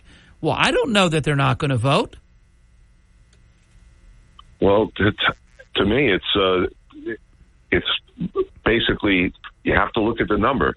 15 million, and like you said, even if all of them don't vote, enough of them are going to vote to make a difference. And that's just the way it is in all those congressional districts. That's what it's all about. The congressional districts and those, then they control the purse again. That's what they're looking for. No question. But Joe Biden said it. Voters. He called the illegals voters. So to anybody out there that this has been vexing, it's been the question of your lifetime. You can't understand why would they have allowed, all these millions of illegals to come waltz in and give them all notices that they don't even have another court date for 8 years. Hey, hi, your court date is 2035. Literally in 2024, there are people that their court date is not until the 2030s. So what's this all about? Well, it's simple. They know they came with Biden T-shirts on. They know Biden is giving them the money, the phones, the EBT debit cards, the rent assistance, the Cadillac health benefits. They are creating millions. Look, in a macabre, horrific, purely hyper-political sense, it's an amazing play. I think that we never thought we would have an American willing to burn his country down to the ground like this. But what a political play. There's none of them that will vote Republican, ever. It's an amazing story, and you always said, don't believe your eyes, believe what we tell you is their mantra, because you're talking about the crowd size. They're telling you the crowd size is 20,000 or whatever it might be. You saw it. Oh, I saw it. I was in it. In fact, somebody just wrote me that there was 25,000 plus another 510, I guess, like outside or something. I just wrote back, no way. No way. The spokesperson for Wildwood told the Associated Press between 80,000 and 100. I know for a fact that it was more than 50. I don't know. When you get into a crowd that's that big, you literally you can't even. It's hard to even guesstimate. So what you do is, Tom Foley knows how this works because he did it when he was OEM in Atlantic City. You take the aerial shot, and then by the space, you can then project how many people are in the space. So the actual beach area was set up for 40,000. They were expecting somewhere between 30 and 40. Well, they were outside of the beach area, and then even beyond that, and all the way up on the boardwalk lined up. It had to be. I'm comfortable with the. I think her name is Fagan, Lisa Fagan, or something like that. I'm comfortable with her estimate. I think it was 80,000 to 100,000. What I do know is it's not 25,000. Well, you and I both know when you get off that boardwalk and walk that space to the ocean and you extrapolate it north and south, that's a hell of a crowd. It was a very big crowd. And you know what it was? I've seen thinner crowds that look like they go deeper, and they try to show that, like an Obama rally once. But again, we're not talking about a Biden rally of three people. The setup in Wildwood was wide, and it went deep. It was a unique setup, and it's good the way they did it, because if you go wide, you can have bleachers on every side and even in the front. So they did a very good job with the setup. Well, you know what I just thought of? Make a quick comment. I've got to get a final break in. We have time for you to comment, though. Closing comment. Well, my comment is this. If you take someone who's basically bookended being at a trial, then going back to the trial, and have that thing in the middle, that is the sun is shining bright on the Trump campaign. And I really believe his so-called former fixer, Michael Cohen, maybe he'll feel pretty good with when he's questioned by the prosecution. He is going to have, I predict, the worst experience of his life during the cross-examination. Go get him. Yep, exactly. Talk to you, my friend. Take care, man. See you, Dan. You too, pal. If you want to jump in, I think we could squeeze a call in on the other side of this. Please don't go away. This is the Hurley in the Morning program. You're waking up with Hurley in the Morning. Egg Harbor Township, Ocean City, Goshen, Cape May. WPG Talk Radio 95.5 and the WPG Talk Radio app. Enable our skill and tell your smart speaker, play WPG.com. Starting your day the right way with Hurley in the Morning. Honesty and transparency, it's not afraid to get down and dirty and really just tell me the truth. WPG Talk Radio 95.5. Thank you, Harry Hurley, for Batteries Plus in Northfield and Mount Laurel, and one of our WPG industry aces. And Batteries Plus is literally located right next to Broadcast Center in Northfield on Tilton Road. If you pull into our area, there is a common area that you can drive right through. So if you pulled in here, you would still be able to get right over to Batteries Plus. And they're located right next to Capri Pizza. If you have a car, a truck, a marine, RV, camper, golf cart, ATV, mobility scooter, or motorcycle, and you need a battery, they've got it at Batteries Plus. They've got them all. LED, if you have emergency lighting needs, storm season preparation, portable generator, surge protectors, Batteries Plus has them all. Broken phone or tablet screen, they can fix it. Cell phone battery need replacement, watch and key fob batteries, get a replacement while you wait. You don't have to leave your device or your item and come back another time. They'll take care of it right while you wait. Roy and the great team there, and please tell Roy that I sent you Hurley in the Morning, but they'll take care of all of these things. If the charge port is broken or loose in your phone, you might not need a new phone. They can fix that. Your speaker, the microphone, pretty much anything inside a phone, they can fix. Batteries Plus, and we fix it. 900 Tilton Road in Northfield and Route 73 in Mount Laurel. Stop into one of their locations and enter to win a pair of tickets to see Journey and Def Leppard. 609-407-1450 is right now shut down because we're in the final minute, basically, of the hour. And we pretty much have a rule that I don't like to bring someone on that gets to say hello and you get to say goodbye a second later.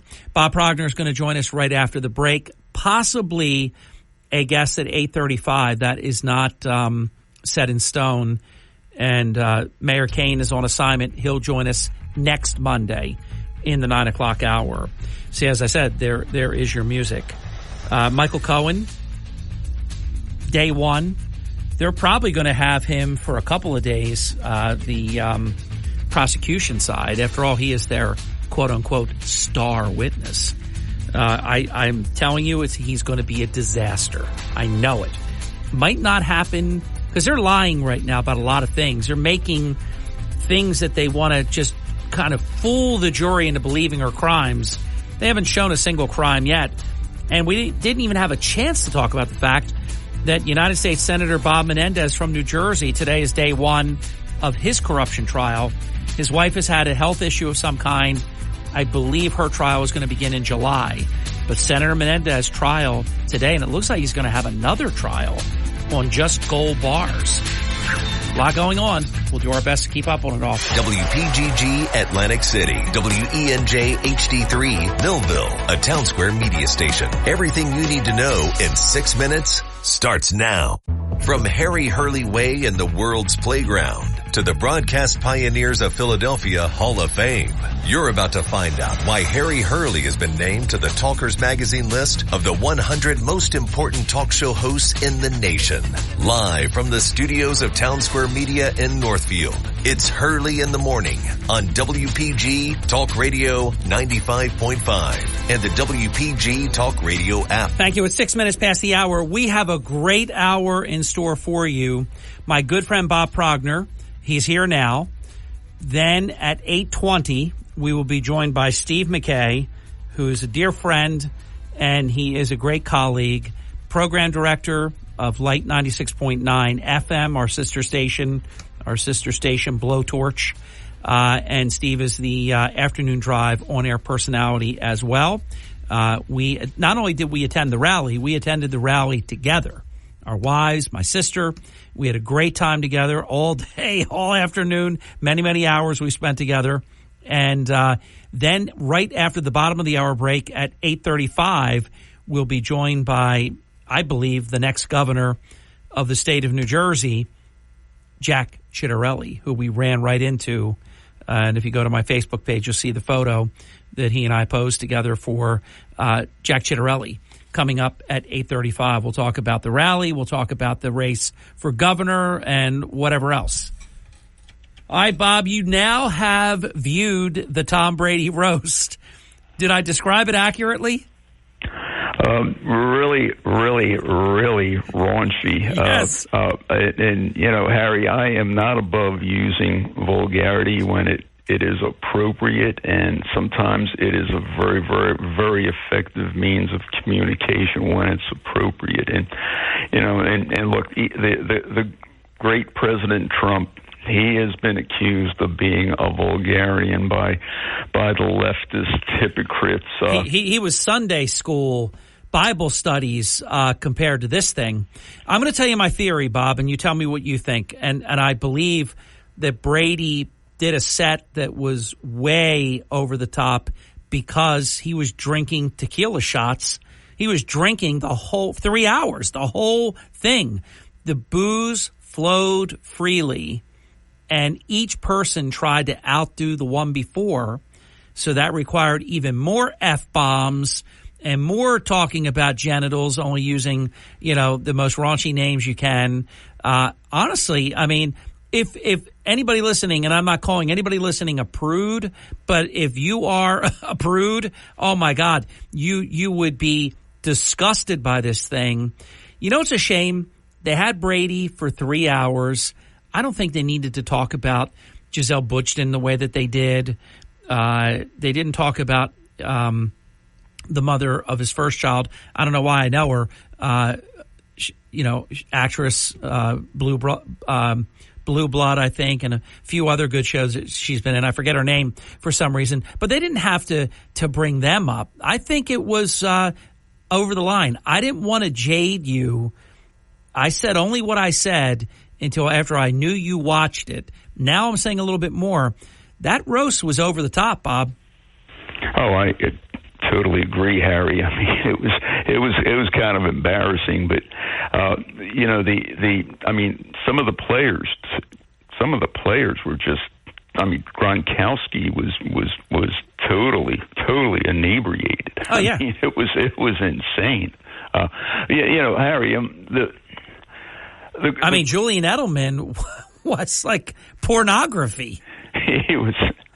I mean, I'm just the day and age we live in. I mean, I remember locker talk, Harry, but I don't remember that kind of locker talk. I mean, that was just insane. maybe it's generational, but it was just insane. And the great comedians that the Don Rickles. I compare a Don Rickles, Dean Martin roast to that. The comics of yesteryear, they were funny as could be, but they didn't have to resort to. Maybe they put an occasional F-bomb in, but the MC that fellow Hart, he was just it was just F.U. Tom Brady, like continually. Well, yeah, that for those who haven't watched it, and maybe you don't intend to watch it, Kevin Hart just would say that, like out of nowhere, almost like Tourette's or something. He just would say, F you, Tom Brady, and he would just keep saying it. I didn't count, but I'll bet you he said F you, Tom Brady. And for those listening, he fully said it, of course. He must have said that. Would I be lying if I said he did it 25 times, maybe more? It could have been 50, but I think at least 25. Minimum. Yeah. And after a while, right, it's not funny anymore. Right? I'll tell you what I also didn't like.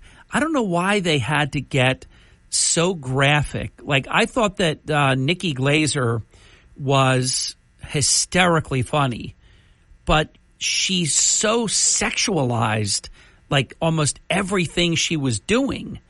I mean, I can't repeat it even, but she said, for Tom Brady, she talked about how happy she is with her boyfriend, but, for Tom Brady, I'd shoot my boyfriend in the face. And then she just went so graphic with what she was going to do. Yeah. No. She's one of the more talented comedians that were on stage. Yes, she really was. I thought that other than, it was very, sexualized, she was, I thought, the funniest comedian of the night. Tony Hinchcliffe was I think spot on too. I mean, he was a really sharp-tongued roaster. Yeah. But he had that one line. I mean, I'm not going to call it a line. He had that one sort of like passage that he did that was rapid fire. It's hard to do what he was doing. Yeah.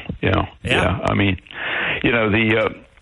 Again, I bring up the Dean Martin roast, and boy, these guys did it without the massive continual vulgarity. I mean, just coming at you all the time. And again, their roasts were on TV. I'll tell you what, anybody that's never seen the Dean Martin roast, Ronald Reagan got roasted, Sinatra was roasted. They are some of you're talking about roast masters like Don Rickles. That guy Ross is funny, but that whole crew, Kevin Hart and Ross and that whole crew, they don't hold a candle to the Dean Martin roasts. No way. Oh, no. And Harry, I saw, look. And by the way, Bob, we only have a minute because we have Chitterelli and I have Steve in between. So go. Time is yours. Well, no, look, Harry, I saw some of the old-time comics down in Sarasota, Florida, where, the demographics they bring in the old-time comics, like Alan King, Bob Newhart, the great Jackie Mason. Oh, yeah. And, they had me rolling in the aisles. Steve Wynn knew the great ones. We had Jackie Mason at the Golden Nugget all the time. And I'll tell you who else was a great comedian. And obviously, Sinatra was of the school, you don't open a singer with a singer. So, Sinatra always had Tom Dreesen open up for him. Tom Dreesen was excellent. I mean, there's been some greats. There's no doubt about it. Yeah. But, they did it without resorting to the continual F-bomb. 30 seconds till heartbreak. I got to ask you this. Is Don Rickles the greatest? Is he the GOAT? Is Don Rickles the greatest comedian of all time? The greatest roaster of all time, and I mean, boy, it's hard to say the greatest comedian of all time. Yeah, I'm going to say it. I'm going to tell you why. Because he could eviscerate you, and then he was serving a drink to you, and so kind after. I just loved the way that Don Rickles did it, and he was an equal opportunity offender. He was politically incorrect. He would be canceled today. I think he's the greatest of all time. Harry, I'm hard to argue with that, but boy, I sure miss some of these guys. Yeah, I really do. Yeah, I'll tell you, Robin Williams was also fantastic. Great. And so was oh my gosh, I can't. Rodney Dangerfield had me. Rodney Dangerfield, again, part of the Golden Nugget stable. Who am I forgetting? George Carlin, who my father called George Snappus Crappus because he didn't like the language. He was used to Sinatra and Dee Martin and that kind of thing, Sammy Davis. But he was hysterically funny. George David Carlin. Brenner told great stories. Another Golden Nugget stable. Yeah, and totally clean. Saw him. Not. I'm not talking about TV appearances, but where they could have gotten raunchy as they wanted in small nightclubs down in Sarasota. Yeah. They're talking about doing another one, and they want to do 3 or 4 more of these roasts. But I think they got to rein it in a little bit. Bob, we'll talk longer next time. Have a great day, my friend. Thank you. See ya. Thank you. When we come back, Steve McKay, we will talk Dateline Wildwood. We were there, so when you start hearing people say that there were 25,000 people and there wasn't this and there wasn't that, we were there. We know what we saw, and we'll talk about it next. Hurley in the morning. It's breaking news that I can trust. WPG Talk Radio 95.5. Hurley in the morning. WPG Talk Radio 95.5. Or you're waking up with Hurley in the morning. Established, reputable. WPG Talk Radio 95.5. Thank you. Welcome back. 21 minutes past the hour. My friend Steve McKay, program director, on-air, afternoon on-air personality for Light 96.9. Steve, first of all, we're colleagues, but more important than that, we're friends. And we had the opportunity with my wife and your wife and my sister Karen to actually spend the entire rally together. I want to get your observations. How much fun. You know, Harry, I will say this right off the bat. I had a real reason from the heart for going. It's hard to describe to somebody who isn't Jewish what it's like to wake up in the morning and look online, look on TV, and see that there are people in our country who are supporting organizations that want to see me dead. They want to see me dead. They want to kill my children. And they want to exterminate everybody. Want World War II. And it's also very frustrating to see the people who are, and I'm using air quotes here, protesting, people who are female, people who are gay. These are people who wouldn't survive a day in these countries that they're supporting, because after they go after the Jews, they're probably right next on the list and right before the Christians that go next. How about at, I think it was Duke University, where a certain part of the crowd, booed Seinfeld, and then a certain part of the crowd walked off. And part of that group with the Free Palestine bunch of, there is no Palestine. So as far as I'm concerned, they're interlopers, that want to exterminate the people that are rightfully there. So, I'm with you. If you can be with someone more than 100%, I'm with you 1,000,000%. But what was crazy is you had a group at that rally, at that graduation, that are trans this or that. And I'm thinking, you are chanting Free Palestine. You are pro-Hamas. And if you were there, you would be dead in seconds. They would stone them. They throw them off of rooftops. Yes. That's what they do with them. With their arms behind their backs. But let's talk about the positives. Yes. Because I will tell you, it was so heartening to be in Wildwood with so many people who are having a good time. You know what we didn't see? We didn't see one Hamas flag. No. We did not see one Palestinian flag.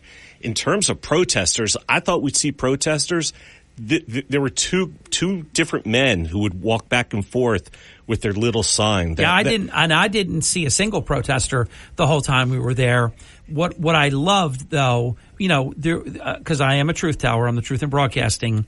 The first Trump rally, I never heard a bad word. This one, like hours into it, after probably a lot of boos, some idiots chanting EAGLES, Eagles. But again, it was nothing like foul or anything. That was pretty offensive to me. Well, it's good with me.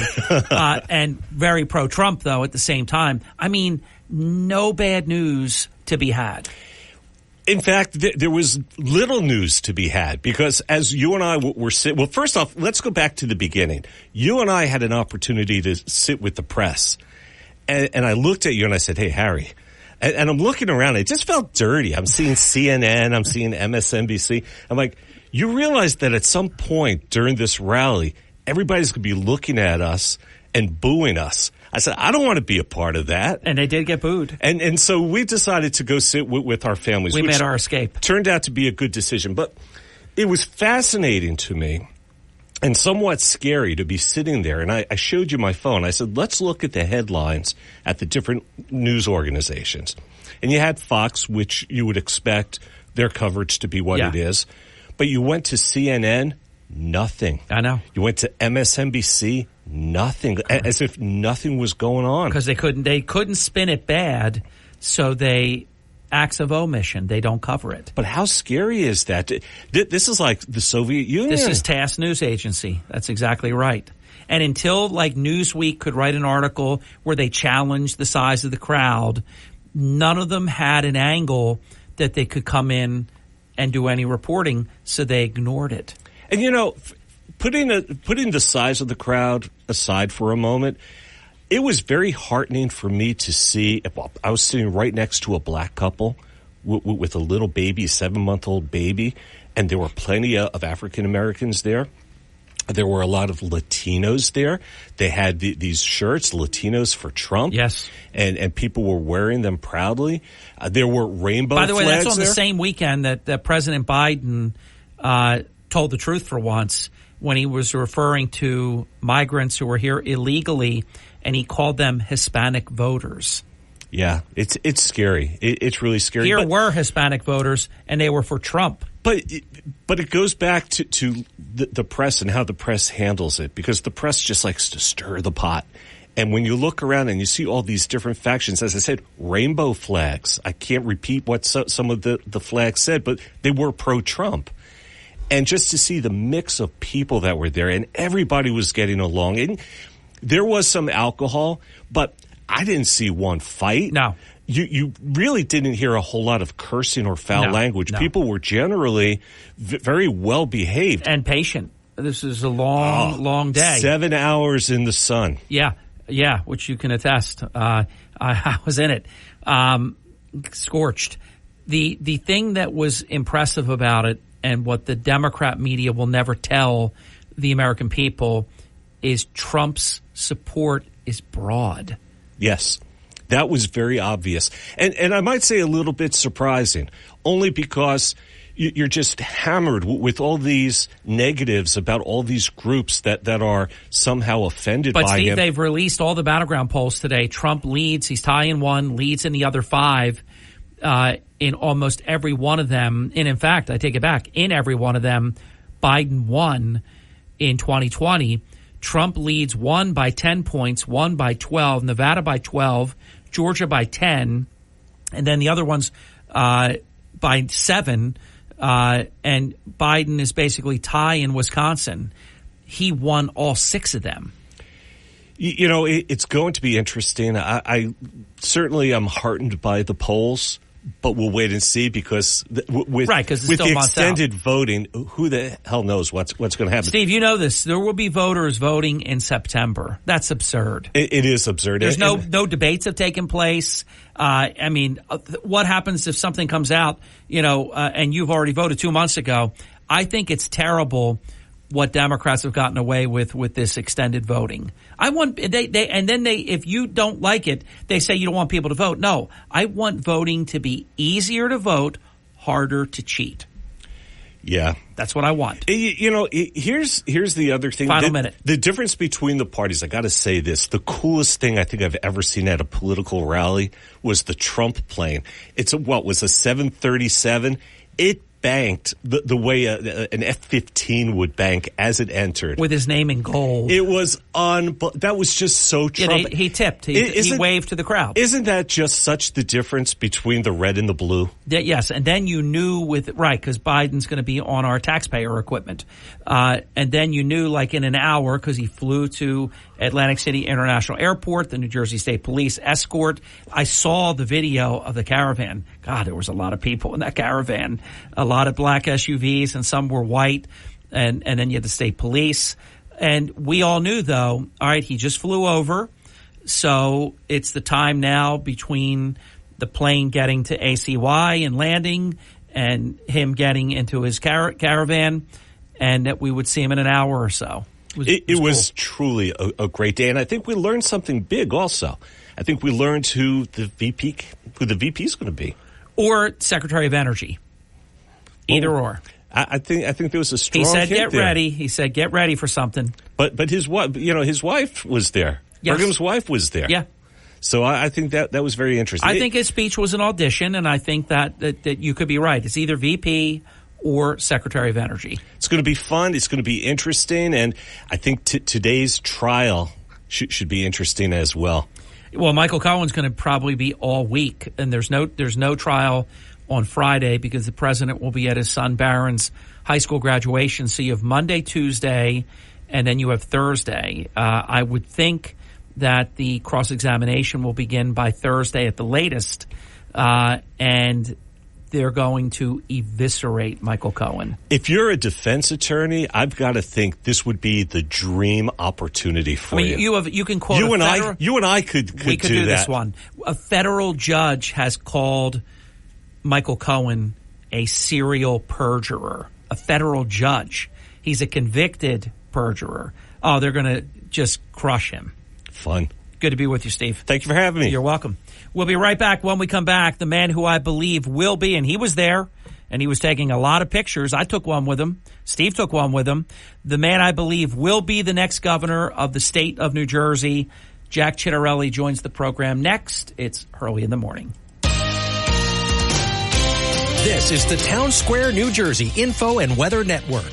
Thank you. It's Harry Hurley. I have 3 stories that you can follow right now on the WPG Talk Radio 95.5 app. We have written a bunch of articles about the Trump Wildwood record-setting rally. Check that out. Very sad story, a fatal motor vehicle crash in Egg Harbor Township. It also involved a motorcycle. Just a terrible story. Egg Harbor Township volunteer chief, after more than 30 years of distinguished public safety service, has passed away. You can read about all that and more on the app. From the Town Square, New Jersey Info and Weather Network, I'm Chief Meteorologist Dan Zarrow. As high pressure temporarily takes control of our atmosphere, South Jersey will actually squeeze out a pleasant weather day today. We'll call it mostly to partly sunny and dry, high temperature around 68 degrees. Increasing clouds tonight and cool, low 54. Tomorrow we'll catch early peaks of sun with a high of 73. Then showers may creep in around midday, steadier rain late tomorrow into Wednesday. Get weather 24/7 wherever you are. Download our free mobile app today. Starting your day the right way with Hurley in the Morning. WPG Talk Radio 95.5 and the WPG Talk Radio app. You're waking up with Hurley in the Morning. Makes me think about things a little bit differently. WPG Talk Radio 95.5. Thank you. Exactly 35 minutes past the hour. What do we do here on the Hurley in the Morning program? We run on time. We don't tell someone you're on at 8:35 and then you're on hold for 10 minutes and, the cat had kittens and, all that stuff. We say 8:35, we're 8:35, and ladies and gentlemen, the next governor. I say this because I have a 100% track record. The next governor of the state of New Jersey, Jack Ciattarelli. How are you, my friend? Very well, Harry. Love your faith, trust, and confidence, and it was great to see you and Margie on the boardwalk in Wildwood on Saturday. What a great day. Oh, I loved it, and I have to tell you, and my president is within earshot, I wore the very slimming Town Square Media jacket that pops real nice at the collar, nice high collar. You can fold it down, but, I thought with the shades and the whole look, popping the collar was the ticket. So with this, because you're very in shape, very svelte. So with my slimming Town Square Media jacket, I felt like for once I belonged in the photograph. Well, listen, if you're going to go to all 600 diners in New Jersey on the Cheddarelli Diner Tour, you better be in shape. But I feel great, Harry. But it was great to see you. And I did 9+ hours of boardwalk and beach on Saturday before the president spoke. And it was a great day. It was a great day for New Jersey. It was a great day for South Jersey, a great day for Wildwood. And I enjoyed it very much. The reception was great. I also believe I won't call it a spillover effect, but come on. I mean, when you can bring, I know that some of the Democrat media, Newsweek in particular, they're writing like periodicals on, trying to not say that this huge crowd came, but just trying to trash the size of the crowd when their candidate, can't draw 3 people in a phone booth. So it's really amazing. But whether that number is 60,000, 80,000, 100,000, it's the biggest political gathering in the history of New Jersey, and that's Republicans that gathered. That's a big statement, my friend. It's a big statement, and it was great for New Jersey. But you're exactly right. I mean, Biden creates no energy whatsoever, and the campaigns are a lot about energy, Harry. You know that. And Donald Trump creates just that, energy. What I love is I think we're going to have a really close election in New Jersey. Think about this, and President Trump spoke about it. No Republican has won on the presidential ticket since 1988, George H.W. Bush. He's talking about other states where they haven't won since 1952. I'm sure you heard about it by now, but these are all Democrat organizations, Siena and liberal Philadelphia, newspapers. They polled all the battleground states. Trump has leads as big as 12 points in Nevada, 10 points in another state, 7 to 9 in still other states, and only Wisconsin is close. These are all 6 of these battleground states were won by President Biden in 2020 in that zombie vote, all vote by mail election.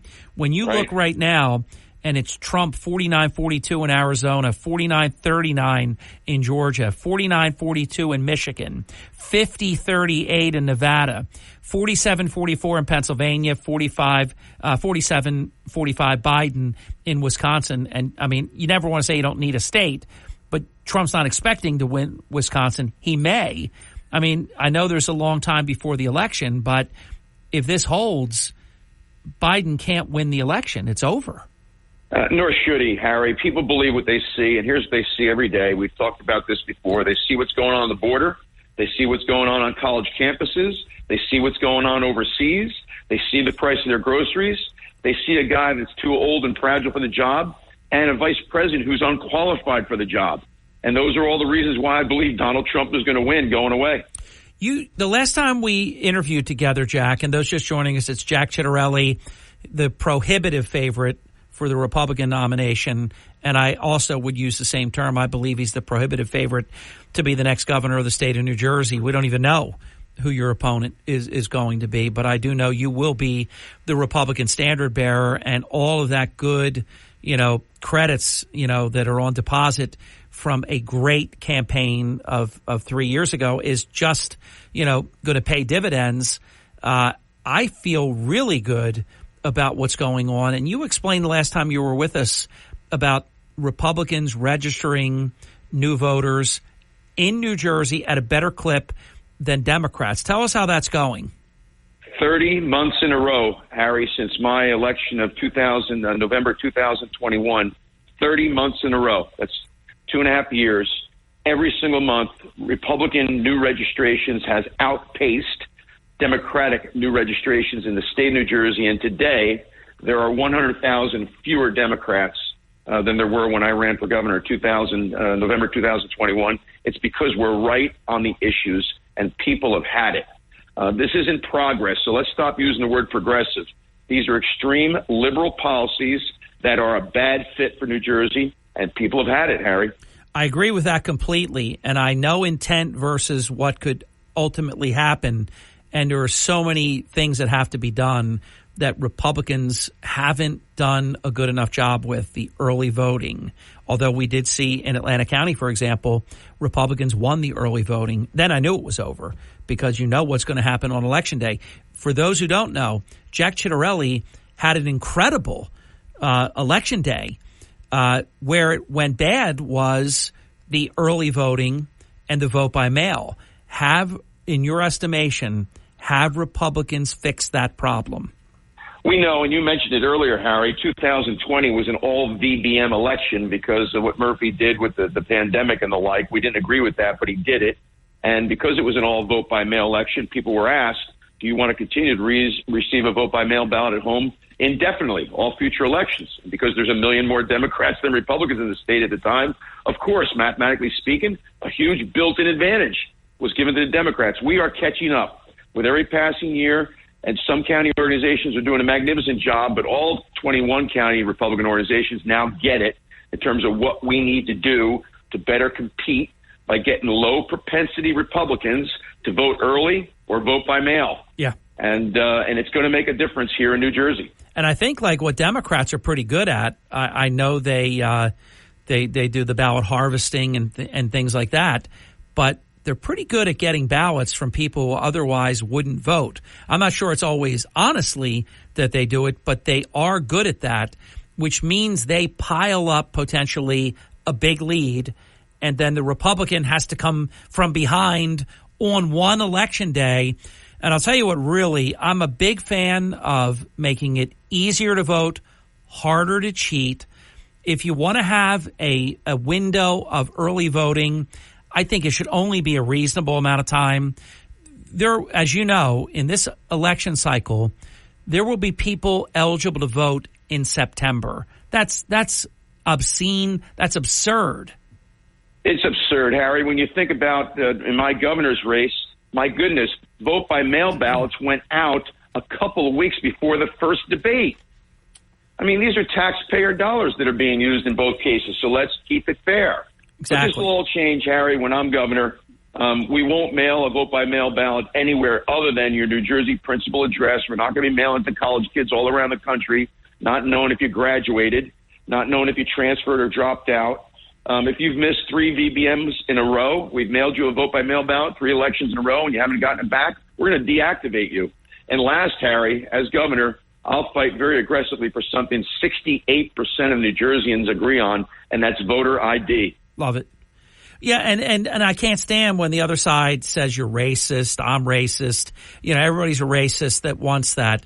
They require photo ID to get into the NAACP convention. They require photo ID to get into the Democratic National Convention. I refuse to allow them to act like there are people in America that can't get a photo ID. I'm not aware of a state that if you are home-ridden, if you have no transportation, they'll come and they'll do the photo ID. And after all, if you want to go get, like you say, and I use the same example, you want to go get cold medicine or check in at a front desk of a hotel or fly on a plane, soon you're going to need real ID for that, let alone a photo driver's license. So we need to not be afraid to say that that's a canard, that's a bunch of garbage, stop it already. You just want people to be able to cheat. I mean, our president said it over the weekend when he was visiting with 2 people in his basement and President Trump was visiting with 100,000 people in Wildwood. Biden referred to illegals as, quote unquote, Hispanic voters. He said it, Jack. Yep. That's the whole point. Everybody that just miffed and scratches their head and they don't understand why would anybody leave our border, open like this and let millions upon millions. I think it's more than 12 million. And the reason I say that is because they cop to 6 or 7. They lie about everything. So I think it's got to be 10 to 12 or more million. There's no hiding what this is about. This is about bringing in Democrat future voters, and if possible, making them voters today. Here's one other thing that I talked about earlier in the program, and many times over the years, I don't like this motor voter stuff. I wouldn't mind it with just Americans, but the illegals that they bring in and they give driver's licenses to, and they tell us we're bad people because if we oppose that, I don't oppose that on its face. I oppose it because they get put on the voter rolls. And then we are told, but don't worry, they're going to self-report. They know they can't vote. Hey, listen, what are you putting them on the voter list for? Your intention is for them to vote. And we already know California lets illegals vote. How's that allowed, Jack Chittarelli? Who says that? Who does that? Who does that? Right. I hear you, Harry. And so, no, listen, we've got to do everything we can to maximize people's confidence in the voting system. The Democrats always say they want to enfranchise more people and maximize voter turnout. Well, then have people have confidence in the system. Yeah. And you cited all those powerful examples. Another one is it racist that you have to show an ID before you're allowed to take a book out of the public library? Nope. That's not racist. Nope. So, of course, it's not racist. And by the way, we have voter ID in a number of states across the country, many of which are controlled by Democratic legislatures. So let's stop the crap here in New Jersey. Couldn't agree more. We have about 4 minutes left in the interview. Tell us about the campaign for the Republican nomination. How are things going? They're going very well, Harry. I couldn't be more pleased. It'll be 5 weeks tomorrow that I've been on the campaign trail as an official candidate. We're up and down the state. The reception's been great, as it was in Wildwood on Saturday. I love the energy. And the other thing I really like, Harry, you know, a lot of people last time bought into this conventional wisdom that I couldn't win and sat on the sidelines. They now realize because of the closeness of the race and all the wins we had in the legislature that we can win. And those people are all in this time. So everyone that was in last time has doubled down. We've got a whole bunch of people across the state that are all in this time because they feel bad about sitting on the sidelines last time. It's bringing the energy and intensity of the campaign to a whole new level, and we'll just continue to march on. But listen, I'm a team player, Harry. First things first. We've got the presidential race here in New Jersey this year. We've got a U.S. Senate race. We've got all 12 congressional seats, and, of course, all of our local races. My campaign will be there to help those campaigns out this year. I know you're doing the one before yours, but I do want to talk about it because it is a race. It is a campaign, and there's something that I want to remind our listeners that took place. We had great pickups in the year that you ran for governor.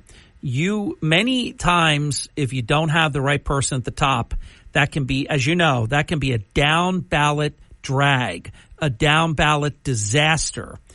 You put skin in the game in all 21 counties, and I'll be parochial and say when you were here in Atlantic County, all 23 municipalities in Atlantic County, you delivered is what I'm trying to say. You were a strength at the top of that ticket where sometimes that candidate is not a strength. It's a problem. And I will say the following cycle 2 years later was not nearly as effective in terms of Republican performance as in your race. That's not a coincidence, Jack Chittarelli. Harry, I take very seriously the privilege and honor and responsibility of being the Republican nominee, and that means having coattails. You did. And that's something we'll continue to talk about all throughout this campaign. It's not just about me winning. I mean, what good is me being governor if I don't have a Republican legislature? We can do this. I believe it, or I shouldn't be asking for the nomination. Well, you're like a human computer when it comes. I don't remember how many pickups there were, but Republicans made tremendous gains. I mean, it was a remarkable result the year that you were on the top of the ticket as governor, and I believe it's going to be that way again. But 2 years later, it wasn't as good a result. Something happened. Well, you didn't have one guy at the top of the ticket spending $30 million that we raised, which was an all-time record, with a certain kind of energy and unifying the message, and also unifying Republicans. One thing I'm not going to do is poke moderate Republicans in the eye or Trump supporters in the eye. We're all in this together. And while there's fewer Democrats in the state today than there was in 2021, we still are the minority party by over 900,000. So we need a candidate who can unite our party. We need a candidate who can convince Democrats to support our ideas. And we need a candidate who's going to attract that unaffiliated independent voter. I've proven I've done that 7 times in my life, all in districts and towns and counties where Democrats have outnumbered Republicans. It's not because I'm not conservative, but because we go out there with a very special positive energy talking about those kitchen table issues that matter most to people. You know, I was thinking about when you ran in the last gubernatorial election cycle, And it's always an exciting time because other than us, there's only the Commonwealth of Virginia. So it was a big deal. You know, the media was willing to give Youngkin a chance, and I think that school issue puts him over the top, or he doesn't win. And hold on one second. I'm just going to answer someone. I'm going to free up a couple of minutes here. Yes, we're going to move some spots into the next hour. So thank you, Chris. This way I thought we only had about 2 minutes, but we have a few more minutes than that. But I do want to cover this, though. When you look at the last election, the media and the national media, also the earned media, the media gave Youngkin a chance to win. And I believe it was the parents, the female moms, the moms in particular, that when Terry McAwful, he was going to win. when he said that you should have no say in your children's education, that just challenged everybody's sensibilities. That flipped people out. That's the only reason that Youngkin won. But the national media gave Youngkin a chance. They didn't give you a chance. They said you can't win. You can't win. You can't win. You can't win. When everybody hears that, it almost becomes a self-fulfilling prophecy. You beat that down. You beat that. So I say this. If all the people that thought you couldn't win last time knew how close, like if you could tell people, hey, I already know this thing's going to be like 2 points or something, you know, and Jack's going to win on election day, and this thing's going to be like a recount type thing. It's going to be so close. And that really, I know some votes poured in at the end that increased the margin, but that thing was like under a 1 point difference, a 1 point difference. So if everybody had known how close it was going to be, you would have won. We would have won, Harry. And listen, you know this. You've forgotten more about politics than I'll ever know. But as you know, presidential races and gubernatorial races in New Jersey are two very different things. We win governor races here in New Jersey. The Republican Party does. But because Trump had lost New Jersey back in 2020 by 16 points, nobody gave me a shot in hell. There's an equal number of Republicans and Democrats in Virginia. Here, at the time, we were outnumbered by 1 million. And so, yeah, that conventional wisdom. It didn't help that, 4 to 5 weeks prior to the election, Monmouth University came out with a poll that said I was down by 12 points. Yeah. We knew that was BS. Yep. My goodness, at the time, Murphy had it as a break even. So you just got to go out there and grind and overcome these challenges, and we almost did. But, when people talk to me about this and that as the reasons why we lost, I remind people that 600,000 Republicans didn't vote for all the reasons you just said. They didn't think I could win. If 10% of them had voted, you'd be on the phone with the governor right now. But I'm telling you, it's not going to happen in 2025. Well, it can't happen because you already proved you can win. And you proved you could win if it was a rematch. You're not even going to have to run against the person that obviously is so well known throughout the state, and a two-term governor. You're going to be running against someone that most of the state, I don't know who it's going to be, if it's going to be Steve or who it will be, but I know this much. You're known statewide, and that's what happens in New Jersey. You earn it by doing the work like you did it. You get known. I think it's one of the most. It is the most densely populated state, and it's a little more than 9 million people. But it's so hard to get known because we're not New York, we're not Philadelphia. We don't have major television. We do have talk radio, thank God. And like the whole media has changed. What's going to happen though, because of how this whole thing has gotten a lot closer in terms of how the media reports on things like this, there will only be, again, the Commonwealth of Virginia and New Jersey off-year election, these two elections again. They're going to be saying Youngkin already did it and Chitterelli almost did it last time, and they're all going to be saying how you're going to do it this time. You know how this works. You got to earn it, and you have earned it. So I really look at this as you're going to be running against someone that's not as well known. You've demonstrated that you're unbought, unbossed, that you're for the people, that this is not some stepping stone, that you're looking to go do something else another time. I think it's lined up, Jack. Harry, we won't take anything for granted, that's for sure. I mean, I'm more determined than ever. I'm more energized than ever, but I do appreciate you touching about something that's most important to me that voters know whether or not they're going to vote for me, and that's this. This is my final destination. This isn't about becoming U.S. Senator. It's not about running for president. It's not about writing a book.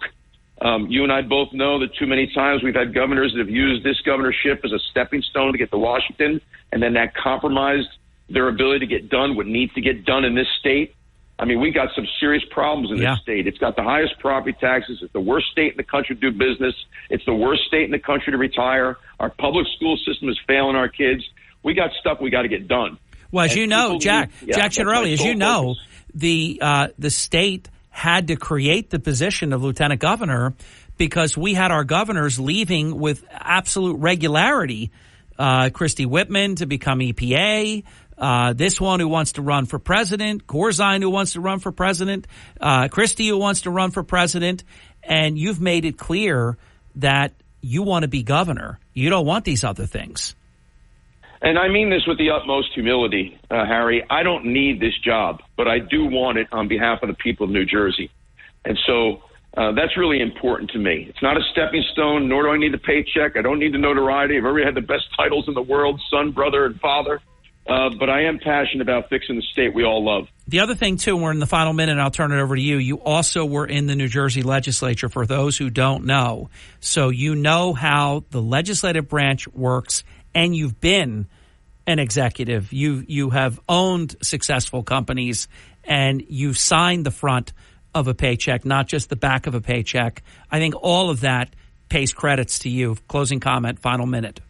We always hear the most successful governor in the history of the state was Tom Kean Sr., and I don't think it's any accident. He did come from the legislature. It's an equal branch of government. I have served at every level, municipal, county, and state government, state legislature, but I've term limited myself every single time. I'm a two-time successful business owner. The Ciattarellis have been here for 100 years. My parents own their own business. My grandparents own their own business, and we know what we need to do to fix New Jersey. So I'm all in, Harry. And I'm already looking forward to next time, buddy. It's always an honor being with you. 30 seconds. What do you think it meant that, and we're not going to quibble the number, that 80,000, maybe 100,000, whatever the number is, that's the estimate. What do you think that meant that many Republicans came together this past Saturday?